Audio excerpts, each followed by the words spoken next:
A hotel. There was a man named Liam who checked in. All of the rooms were pretty much taken, but there was one room left. It was room 313. When the receptionist handed him the key, she kind of hesitated and she asked him, "Are you sure you want to take that room? That room is not a very popular room.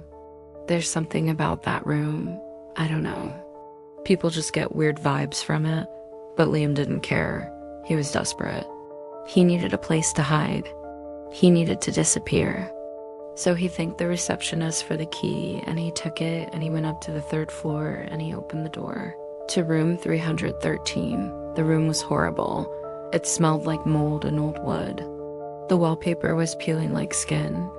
The lights flickered. But the one thing that disturbed him the most was the mirror. Not the mirror itself, but what it showed. Because when he looked in the mirror, he could see behind him. On the bed sat a person. He couldn't make out their face. It was dark. But as he watched, the figure began to move closer, closer to him. He turned around, of course, and there was no one there. But when he looked back at the mirror, the figure was right behind him. He woke up at 3:13 a.m. The whispers started then. And when he turned on the lamp, the room was empty. Nothing was there. But in the mirror, the figure was still sitting on the bed. The man in the mirror looked like a man, but his face was wrong. His eyes were upside down. His smile was too wide. The voice whispered again, "Why did you bury her in the woods, Liam?" His heart stopped. No one knew that. No one was supposed to know that. He ripped the towel off the mirror and he covered it. The whispers stopped, and then he heard breathing.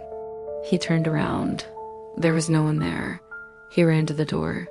He banged on the night manager's door. "Hello, night manager, please help me. I'm in room 313. The night manager opened the door. He blinked slowly. Room 313?